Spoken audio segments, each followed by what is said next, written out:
ସେ ଜଙ୍ଗଲ ଭିତରେ ଜଣେ ସାଧୁ ବସବାସ କରୁଥିଲେ। ସେ ଥିଲେ ଜଣେ ତନ୍ତ୍ର ସାଧୁ। ଯୋଗ ବା ଜଣେ ଯୋଗୀ ଏବଂ ତନ୍ତ୍ର ସାଧୁ ଉଭୟ ଆମେ କହିପାରିବା ତାଙ୍କୁ। ବିଦ୍ୟାଚଳ ପର୍ବତରେ ଘାଟି ଭିତରେ ଜଣେ ତନ୍ତ୍ର ସାଧୁ ରହୁଥିଲେ। ସେ ଏକାଧାରାରେ ଯୋଗୀ ଏବଂ ତନ୍ତ୍ର ସାଧୁ। ବିଶେଷ କରି ଜନଗହଳି ଠାରୁ ସେ ଦୂରରେ ରହନ୍ତି ଏବଂ ଶିଷ୍ୟ କରିବା ବା ଅନ୍ୟମାନଙ୍କୁ ତନ୍ତ୍ର ବିଦ୍ୟା ପ୍ରସାର କରିବା ସେଥିରେ ସେଥିରେ ତାଙ୍କର କିଛି ରୁଚି ନଥିଲା। ଦିନେ ଜଣେ ବ୍ୟକ୍ତି ପିଲାଟିଏ ଆସି ପହଞ୍ଚିଲା। ତା ନାଁ ହଉଛି ସୁବାକ। ଏବଂ ସେ ଯୋଗୀଙ୍କୁ କହିଲା, ଗୁରୁଦେବ, ମୁଁ ଆପଣଙ୍କ ପାଖରେ ତନ୍ତ୍ର ବିଦ୍ୟା ଲାଭ କରିବାକୁ, ଶିକ୍ଷା ଲାଭ କରିବାକୁ ଆସିଛି। ଆଉ ଆପଣ ମତେ ଯଦି ସେ ସବୁ ଟିକେ ଶିଖାନ୍ତେ ତାହେଲେ ମୁଁ ଉପକୃତ ହେବି। ତ ଗୁରୁକୁ ସେ ସାଧୁ କହିଲେ ମୋର ଶିଖେଇବାରେ ସେମିତି କିଛି ଉତ୍ସାହ ନାହିଁ। ଆଉ କିନ୍ତୁ ତୁମେ ଯଦି ଇଚ୍ଛା କରୁଛ ମୁଁ ତମକୁ ଗୋଟେ କଥା ନିଶ୍ଚୟ କହିବି ଯେ ତୁମେ ମଧ୍ୟ ସେଗୁଡାକ ଆୟତ୍ତ କରିଲେ ତୁମର କିଛି ଲାଭ ହେବ ନାହିଁ। ତେଣୁ ତୁମେ ଚେଷ୍ଟା କର ଅନ୍ୟ କିଛି ଶିକ୍ଷା କରିବା ପାଇଁ। ତନ୍ତ୍ର ବିଦ୍ୟା ନ ଶିଖିଲେ ତୁମ ପାଇଁ ଭଲ, ବା ତନ୍ତ୍ର ବିଦ୍ୟା ଶିଖିକି ତୁମ ପାଇଁ କିଛି ଲାଭ ନାହିଁ। କିନ୍ତୁ ସିଏ ସ୍ଥିର କରି ଆସିଛି ତନ୍ତ୍ର ବିଦ୍ୟା ଶିଖିବ। ଖୋଜି ଖୋଜି ଆସି ପହଞ୍ଚିଛି। ତେଣୁ ସେ କହିଲେ, ଠିକ ଅଛି ଗୁରୁଦେବ, ମୁଁ କିଛି ଦିନ ଆଶ୍ରମ ରହିବି। ଆଉ ଯଦି ଆପଣଙ୍କର ଇଚ୍ଛା ହୁଏ ତାହେଲେ ମତେ କିଛି ଶିକ୍ଷା ଦେବେ। ମତେ କିଛି ଦିନ ଆଶ୍ରମ ରହିବାକୁ ଅନୁମତି ଦିଆଯାଉ। ସେ ଆଶ୍ରମ ରହିଲେ। ଅ ଗୁରୁଙ୍କର ସେବା କଲେ, ଆଶ୍ରମର କାର୍ଯ୍ୟ ସବୁ କିଛି କିଛି କଲେ। ଗୋଟେ ବର୍ଷ ବିତିଗଲା। ତେଣୁ ସେ ପୁଣି ଗୁରୁ କହିଲେ, ମହାଭାଗ, ଆଉ ଏଥର ମତେ ଟିକେ ସଦୟ ହୁଅନ୍ତୁ, କିଛି ତ ଶିକ୍ଷା ଦିଅନ୍ତୁ। ସେଠୁ ଗୁରୁଦେବ ତା ପରଠାରୁ କିଛି ତାଙ୍କୁ ଅଳ୍ପ କିଛି ଶିକ୍ଷା ଦେଲେ। ଏମିତି ବର୍ଷେ ଚାଲିଗଲା। ତାପରେ ସେ ଦିନେ କହିଲେ, ଗୁରୁଦେବ, ଆଉ ମତେ ଟିକେ ଅଧିକ ଗୂଢ ବିଦ୍ୟା ଟିକେ ଶିକ୍ଷା ଦିଅନ୍ତୁ, ଯଦ୍ୱାରା ମୁଁ ତନ୍ତ୍ର ବିଦ୍ୟାରେ ଟିକେ ସିଦ୍ଧି ଲାଭ କରିପାରିବି। ଗୁରୁଦେବ ମୌନ ରହିଲେ। ତାଙ୍କର ତ ଆରମ୍ଭରୁ କହିଛନ୍ତି, ତଥାପି ତ ସିଏ ଶୁଣି ନାହିଁ।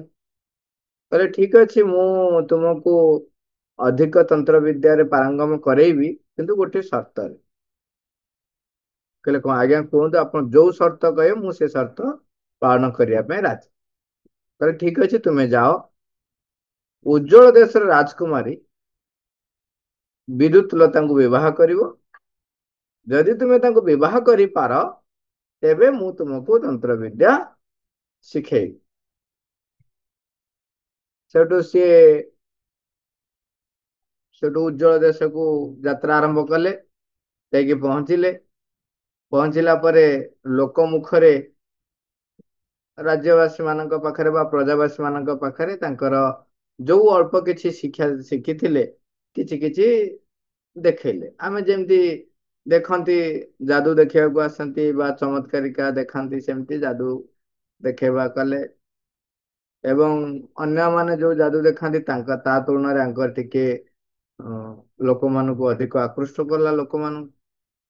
ଏଇ ସବୁ ଧୀରେ ଧୀରେ ରାଜ୍ୟରେ ପ୍ରଚାର ହେଲା ଯେ ଜଣେ ଆସିଛନ୍ତି ଏବଂ ସେ ବହୁତ ଭଲ ଯାଦୁ ଦେଖଉଛନ୍ତି।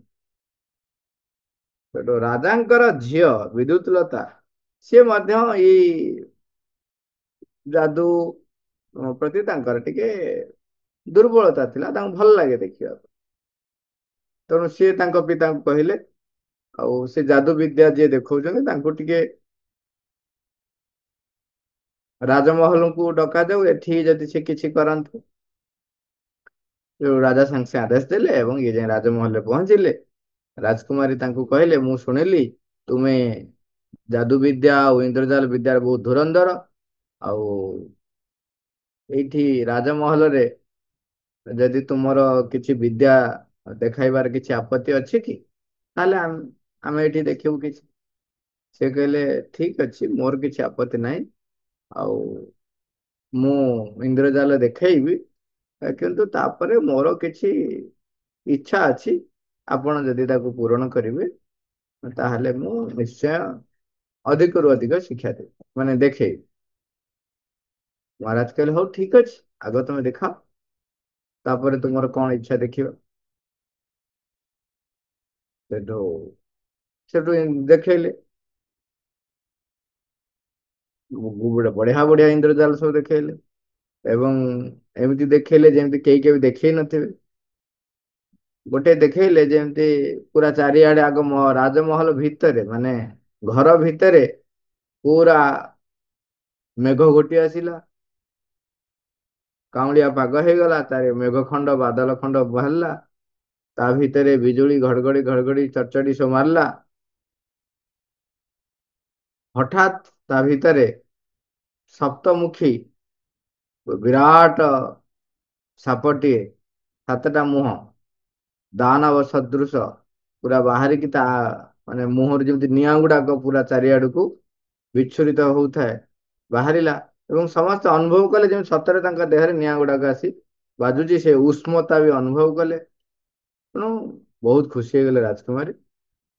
ଏବଂ ଅନ୍ୟ ରାଜସ ପରିଷଦ ଯୋଉମାନେ ଅ, ଥିଲେ ରାଜ କର୍ମଚାରୀ, ସେମାନେ ମଧ୍ୟ ଆନନ୍ଦିତ ହେଲେ।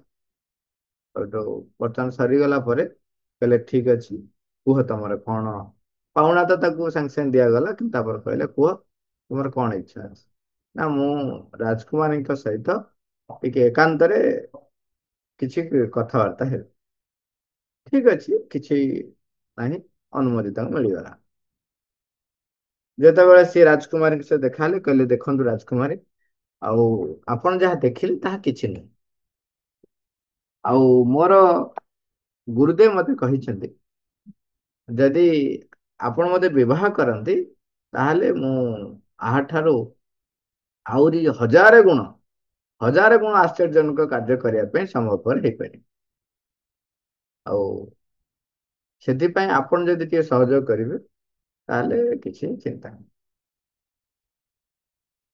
ଇଏ କହିଲେ ଦେଖ, ତୁମେ ଯାହା କହୁଛ ମୋର ସେଥିରେ କିଛି କହିବାର ନାହିଁ, କିନ୍ତୁ ମୁଁ ତୁମକୁ ବିବାହ କରିପାରିବି ନାହିଁ, କାରଣ ଅଲରେଡି ମୋର ବିବାହ ସ୍ଥିର ହେଇଯାଇଛି। ସେ କହିଲେ ଦେଖନ୍ତୁ, ତାପରେ ଇଏକୁ ସୁବାକ କହୁଛନ୍ତି ତାଙ୍କୁ, ଦେଖନ୍ତୁ ଆପଣ ଯଦି ମୋତେ ବିବାହ କରିବେ, ମୁଁ ଅଶେଷ ଶକ୍ତିଶାଳୀ ତାନ୍ତ୍ରିକ ହେଇପାରିବି, ଏହା ଠିକ, ଏହା ମଧ୍ୟ ସତ। କିନ୍ତୁ ତା ସହିତ ଆପଣ ମତେ ବିବାହ କଲେ ଏ ସମଗ୍ର ପୃଥିବୀର ରାଣୀ ହେଇପାରିବି, କାହିଁକିନା ମୁଁ ଯେତେବେଳେ ବିଶେଷ ଶକ୍ତିଶାଳୀ ତାନ୍ତ୍ରିକ ହେଇଯାଇ ପାରିବି, ତାପରେ ମୁଁ ଏ ପୃଥିବୀକୁ ମୋର ବଶ କରିପାରିବି। ରାଜକୁମାର କହିଲେ ଦେଖ, ତୁମେ ଯାହା କହୁଛ ମୋର ସେଥିରେ କିଛି ମାନେ ନିଜସ୍ୱ ରୁଚି ନାହିଁ, କିନ୍ତୁ ଯେହେତୁ ମୋର ବିବାହ ସ୍ଥିର ହେଇଯାଇଛି ବିଜୟପୁରୀର ରାଜା କୁମାରେନ୍ଦ୍ରଙ୍କ ସହିତ, ତେଣୁ ମୁଁ ସେ ସ୍ଥିରୀକୃତ ବିବାହକୁ ଏଡି ପାରିବି ନାହିଁ। ଏବଂ ଆଉ ଗୋଟେ କଥା ମନେ ରଖ, ଯେ ବିବାହ ଏବେ ପାଖରେ, ଏବଂ କାଲି ସେମାନେ ଆସି ପହଞ୍ଚୁଛନ୍ତି।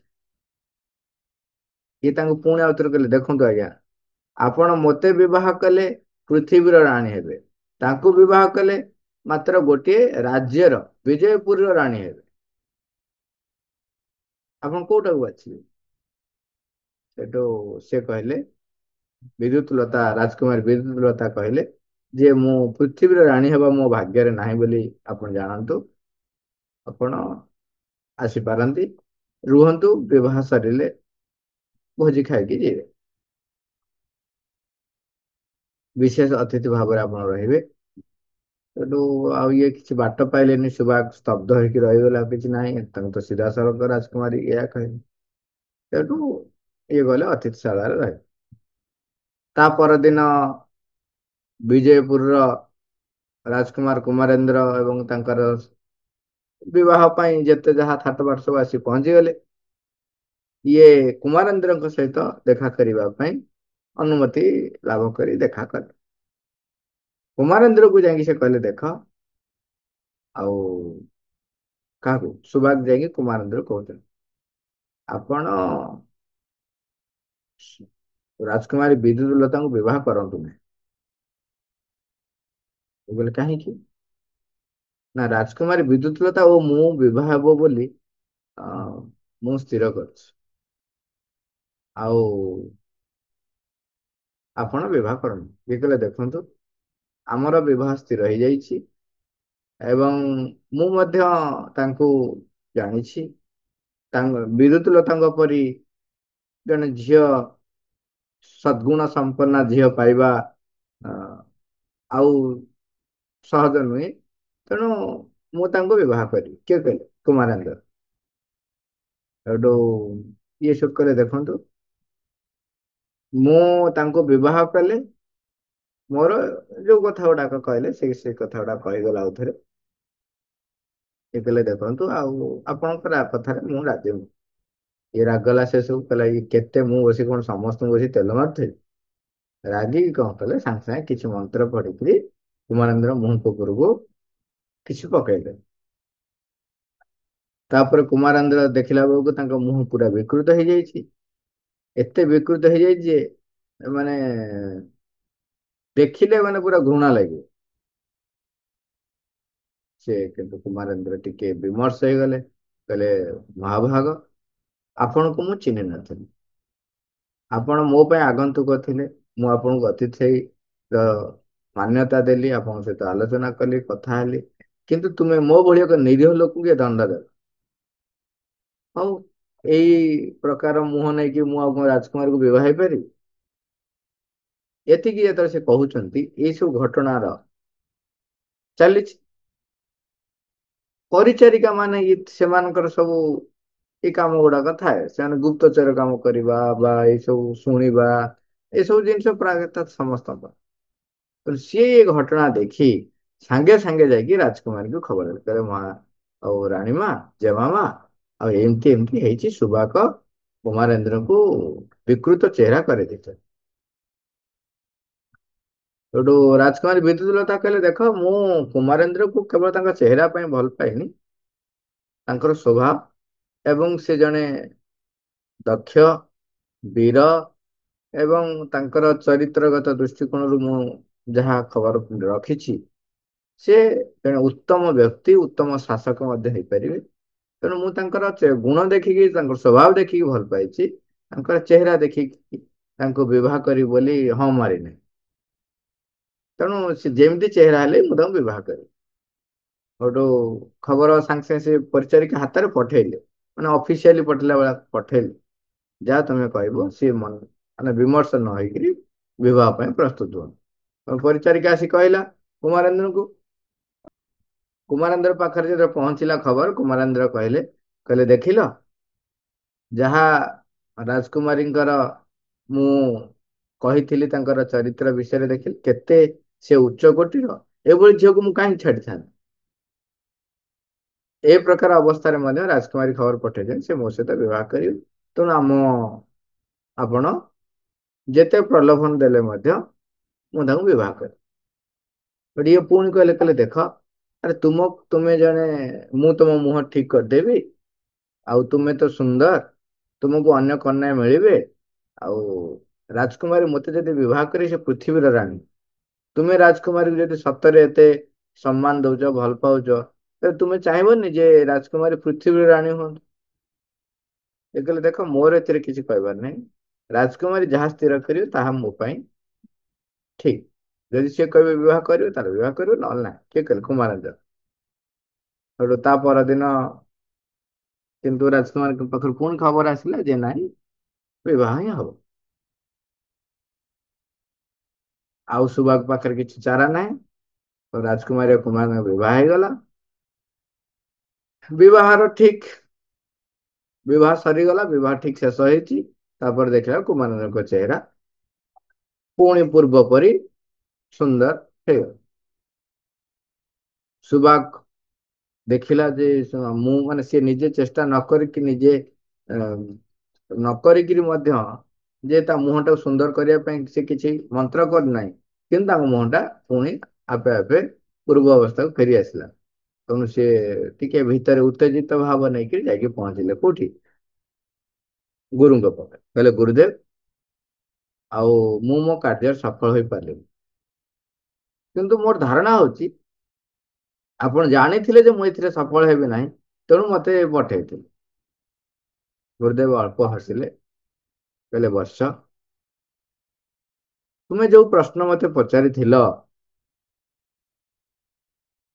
ମୁଁ ତୁମକୁ ଯୋଉ ସର୍ତ୍ତ ଦେଇଥିଲି ତା ଉପରେ ମନ ସ୍ଥିର କର, ଉତ୍ତର ତାରି ଭିତରେ ଅଛି।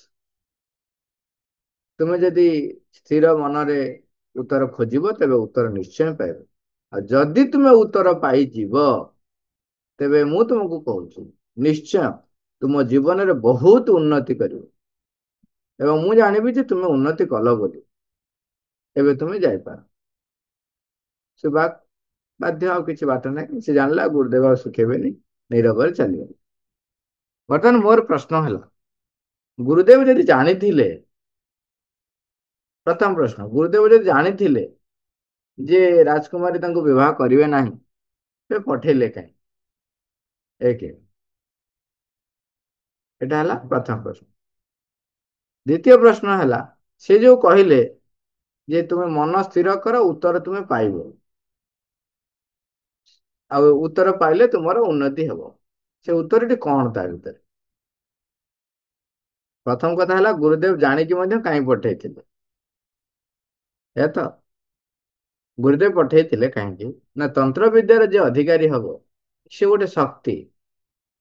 ଶକ୍ତିର ଯୋଉମାନେ ପ୍ରକୃତ ଉପାସକ, ଯୋଉମାନେ ନିଜର ଉଚ୍ଚ ଆକାଂକ୍ଷା ବା ମହତ ଆକାଂକ୍ଷା ବା ନିଜକୁ ପ୍ରତିଷ୍ଠା କରିବାର ସଂକଳ୍ପ ରଖିନଥାନ୍ତି, ସେମାନେ ସାଧାରଣତଃ ଖୋଜନ୍ତି ପ୍ରକୃତ ଉତ୍ତରାଧିକାରୀ।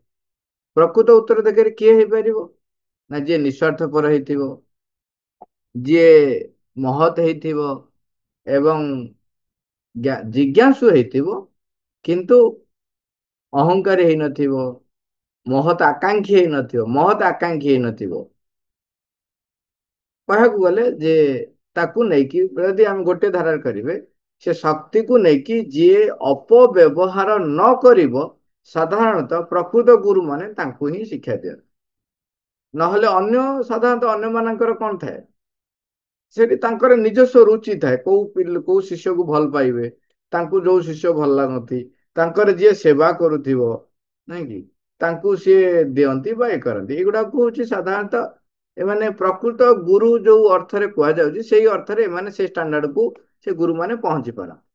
ଏ ଗୁରୁଙ୍କ ସେ ଷ୍ଟାଣ୍ଡାର୍ଡଟା ସେ ସାଧାରଣ ମନୁଷ୍ୟ ଭାବରେ, କିନ୍ତୁ ପ୍ରକୃତ ଗୁରୁ ମାନେ ସବୁବେଳେ ସେ ଦେଖନ୍ତି ଯେ ଯୋଉ ଶକ୍ତିଟି ଶିଷ୍ୟଟି ପ୍ରାପ୍ତ କରିବ, ସେ ତାର ଅଧିକାରୀ କି ନୁହଁ।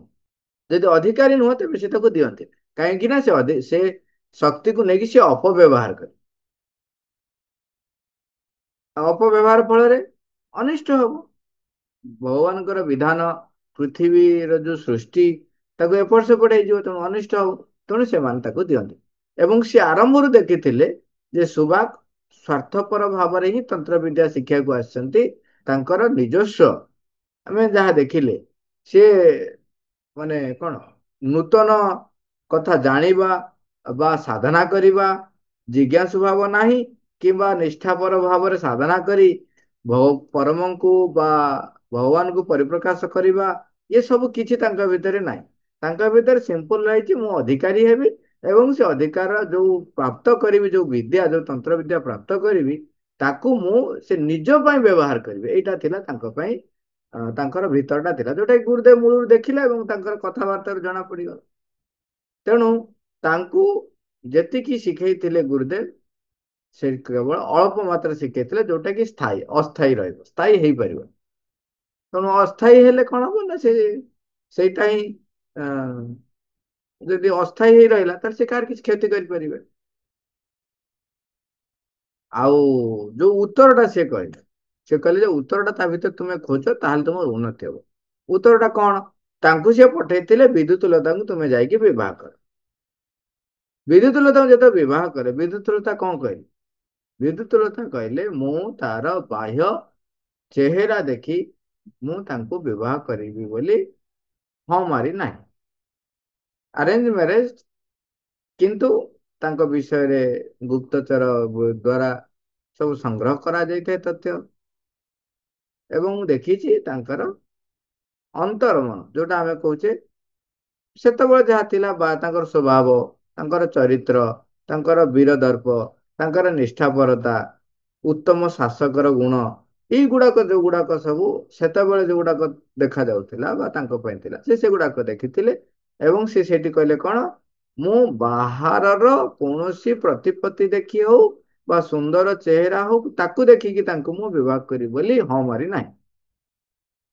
ତେଣୁ ଯଦି ସେଇ ଉତ୍ତରଟା ସେ ଜାଣି ପାରିଥାନ୍ତେ ଯେ ପ୍ରକୃତରେ ବିଦ୍ୟୁତଲତାଙ୍କୁ ମୁଁ ବିବାହ କରିପାରିଲି ନାହିଁ କାହିଁକି, ଏବଂ ରାଜକୁମାର ଯିଏ ସିଏ ବି କଣ କହିଲେ, ସିଏ ବି ଯୋଉ ରାଜକୁମାରୀଙ୍କୁ ବିବାହ କରିବାକୁ ଆସିଥିଲେ ତାଙ୍କର ବି ବାହାରର କିଛି ନଥାଏ। ସେ କହିଲେ ଦେଖ, ରାଜକୁମାରୀ ଅତି ଉଚ୍ଚ ଗୁଣ ମାନେ ସମ୍ପନ୍ନା ଏବଂ ଜ୍ଞାନରେ ମଧ୍ୟ ପାରଙ୍ଗମ। ତାଙ୍କର ସେଇଟା ଦେଖନ୍ତୁ କେତେ ବିନମ୍ରତା। ହୁଁ, ସେ ବିନମ୍ରତା ମଧ୍ୟ ସେ ତାଙ୍କ ଭିତରେ ଥିଲା, ବିନମ୍ରତା ଯେ ରାଜକୁମାର ଯଦି ସ୍ଥିର କରିବେ ତାହେଲେ ମତେ ବିବାହ କରନ୍ତୁ ବା ମନା କରିବେ। ସେ ଉତ୍ତରଟା ଭିତରେ ଏଇଆ ଲୁଚିକି ରହିଥିଲା ଯେ ଯେତେବେଳେ ତୁମେ କିଛି ପ୍ରାପ୍ତ କରିବାକୁ ଚାହୁଁଛ ସେତେବେଳେ ତୁମ ଭିତରେ ବିନମ୍ରତା ଜରୁରୀ, ଏବଂ ତୁମର ଯୋଉ ସାମର୍ଥ୍ୟ ରହିଛି ତାର ଅହଙ୍କାର ବୋଧ, ତାର ଅଧିକାର ବୋଧ ଇଏ ରହିବା ଉଚିତ ନୁହେଁ। ଯଦିଓ ସେ ଜଣେ ବୀର ଏବଂ ଗୋଟେ ରାଜ୍ୟରେ ସିଏ ହଉଛନ୍ତି ମାନେ ରାଜକୁମାର ଯିଏକି ପରବର୍ତ୍ତୀ ରାଜା ହେବେ ଏବଂ ଅପୂର୍ବ ବୀର, କିନ୍ତୁ ସିଏ କେତେ ମାନେ ବିନମ୍ର ଭାବରେ କହୁଛନ୍ତି। ସେ ଯଦି ବାଧ୍ୟ ବି କରିପାରିଥାନ୍ତେ, ରାଜକୁମାରୀ ମନା କଲେ ସେ ବାଧ୍ୟ ବି କରିପାରିବେ, କିନ୍ତୁ ଯୁଦ୍ଧ କରିବେ, ଯୁଦ୍ଧ କଲେ ଜିତିବା ହାରିବା ସେତେବେଳେ ତ ସେଇଟା ଥିଲା ପରମ୍ପରା ଯେ ଯଦି ମନା କିଏ କଲା ତାହେଲେ ଯୁଦ୍ଧ କରିବେ। ଯଦି କିଛି ଘଟଣା ଘଟିଲା ତାକୁ ସେ ତ ଚାହିଁଥିଲେ ବି ସେଇଠି ସୁବାକୁ ଦଣ୍ଡ ବି ଦେଇ ପାରିଥାନ୍ତେ, କିନ୍ତୁ ତଥାପି ସେ ତାଙ୍କୁ ଦଣ୍ଡ ଦେଇନାହାନ୍ତି। ଅତିଥି ଭଳିଆ ତାଙ୍କୁ ଯଦି ବ୍ୟବହାର କରିବା କଥା ସେମିତି ବ୍ୟବହାର କରିଛନ୍ତି। ତେଣୁ ଏ ସବୁ ଜିନିଷ ଦେଖେଇ ଦଉଛି ଯେ ସେ କେତେ ଉଦାର, କେତେ ବିନମ୍ର ଏବଂ କେତେ ଉଚ୍ଚ ମହତ୍ ମଧ୍ୟ। ସେତିକି ମହତ୍ ନହେଲେ ବାହ୍ୟ ଦୃଷ୍ଟିକୋଣରୁ ସେ ଯାହା ତାଙ୍କର ଯୋଉ କାର୍ଯ୍ୟକ୍ରମ ଦେଖେଇଲେ ବା ତାଙ୍କୁ ଦେଖିଲେ ଯେ ସେ ଯାହା ଯାହା ତାଙ୍କର ପ୍ରବୃତ୍ତି ଗୁଡିକ ବାହାରକୁ ଦେଖାଗଲା, ଏ ଯୋଉ ଜଣଉଛି ଯେ ସେ ଏତେ ମହତ୍। ତେଣୁ ସେଇ ଯୋଉ ଜିନିଷଟା ଯେ ସ୍ୱାର୍ଥ ଛଡା ଅନ୍ୟର ମହତ୍ଵକୁ ଗୁରୁତ୍ୱ ଦବା ଏବଂ ଏକ ବିସ୍ତାର ଭାବ ରଖିବା, ଏଇ ଯେ ସେ ଉତ୍ତର ଭିତରେ ନିହିତ ରହିଛି। ଯଦି ସେଇଟା ସେ ଜାଣିଗଲେ ତେବେ ତାଙ୍କ ଭିତରେ ସଂକୀର୍ଣ୍ଣତା ଦୂର ହେଇଯିବ, ତେଣୁ ତାଙ୍କର ନିଶ୍ଚୟ ଉନ୍ନତି ହବ। ଏଇ ଥିଲା ଦୁଇଟି ପ୍ରଶ୍ନର ଉତ୍ତର। ମା ମା। Thank you all, ଅରବାର।